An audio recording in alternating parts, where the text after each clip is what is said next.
Did you ever intend to find resolution through an amazing conversation with your friend or your partner, and in the end there was simply more chaos, more heaviness, and more depression? If so, stay with us where we talk about the power in a conversation to complete it and to really resolve the issue and to feel lighter and more at ease and more at peace in the end. Beyond the masks we wear and the roles we play lives a deeper truth about human connection. The most important relationship you'll ever have is the one with yourself.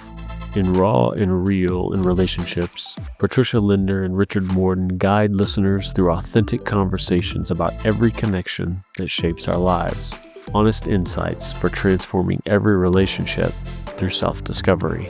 Because when you truly know yourself, everything else changes. And I'm happy, Richard, that we are in this together and that we are going to share some insights on this topic that oftentimes comes up. And I know that about myself very often, especially in my past relationship, where I was so much looking forward to finding some more harmony, ease, peace. I had the very best intention when I went into the conversation and I thought about mindful words, and then something happened and the conversation went into the wrong direction and I felt totally depressed, in a really bad state, low vibrational state in the end, and there was no resolution, and that added to the future conversations, of course. Is there anything that comes to your mind when I bring that to the table? It's setting the stage for these conversations because sometimes they happen in the moment, but I think for couples, and I've done it in my marriage where we have time for this, we prepare it and sense of, and maybe I write a few things down on paper, what I want to say, so how I want to have that conversation. My wife talks things through with herself, so she's pretty well got it in her head, what's going on too. But just saying, giving each person a chance to speak and say, so if you've rehearsed yours, and maybe it's in the moment too, but here's my points. Can you just listen for me, please?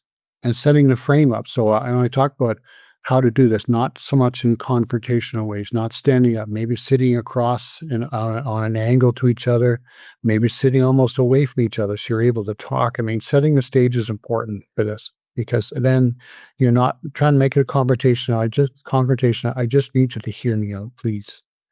And the other person is to listen. And for the other person, sometimes it will be it will be challenging, but I talk about holding space, and it's really holding your own energy in a sense of being comfortable with yourself and just being able to observe. And that takes some practice because we're so used to being out there with our energy fields, intertwined and feeling like we're being almost stepped on. When we're holding space, we're just being compassionate and listening. Again, this takes time and practice, doesn't happen overnight. But when the person says, I just need you to hear me, and their voice tone may go up and down, they may feel intensely, but allow them to have that space to have their dialogue, and then asking, is there something I need? Can I respond to this, or would you just like me to listen? Because it's just different. Sometimes you just need to clear our plate with what we're feeling and allow time for that digestion. Let me think about this, because I'm a ruminator. When something's there for a while, I said, I need to think. I go for a walk. That's how I process things. So we're finding out how we process, but coming back to it, so there is completion. And you made a point, Patricia, recently, and where you asked for this conversation to stay on track, and you said, I need my voice heard now, please. So let's continue on my path. And because important thing, you were able to nurture yourself in the moment. It wasn't selfishness. Yeah. And as people say, that's just selfish. No, it's nurturing. Please, I need to express this. And then it's going to be time for the other person, if they have some feedback, that their time for you to listen. Yeah. I can't stress that enough because for me you beautifully painted that picture of setting the stage and being clear on the rules of the conversation and offering this space. But then when emotions heat up, oftentimes or sometimes the other person gets triggered, and that's what you referred to. That's what happened to me a while ago. Um, and I had the courage, and I felt so empowered not to get angry because of that, not to break out in tears because of that, because the other person got triggered. But I say, hey, wait a minute, wait a minute. I want that to be my issue, my conversation, the intention that I had in the very beginning. I want us to look at that and not go down that road or this road. Just let me be center stage with what I bring to the table and allow me to take this space. And just let's talk about what comes up for you in another conversation, but don't mix it up. I don't want that to be a chaotic conversation that leads to nowhere. And I don't feel complete. You don't feel complete. And it's just chaotic. It just stresses us out. And it adds more to the negative aspects that will just there is this fossilization effect, because then the next conversation goes in a similar way and the next goes in a similar way, and it's okay, I never can talk about my issues, I'm never heard, I'm never seen. But I want to really say that with a big stress on that. When the person gets triggered, just feel empowered enough and nurture yourself enough to really make that point in a very nice way and say, hey, stop. Wait a moment. Wait a minute. That was the conversation I started. I wanted it to be like that.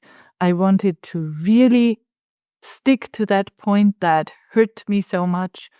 Please don't dilute it or just disapprove of what is going on for me. Just hold the space, and you can remind the other person to really stay centered and focused.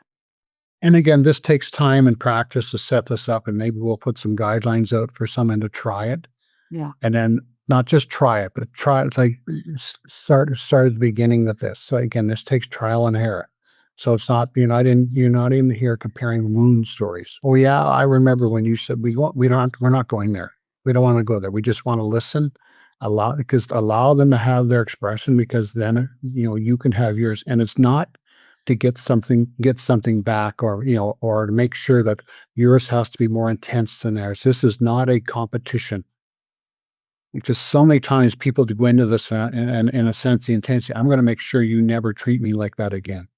And it's just the intensity just keeps getting bigger and bigger. This isn't a competition to try and overachieve or make sure that you're a victory. Nobody wins in these situations.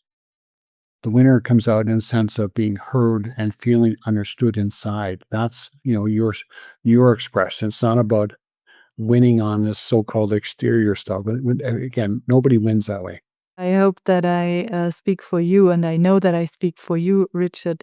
We so much hope and wish and desire that anyone listening to that goes out of a conversation with more ease and lightness and the feeling of completion.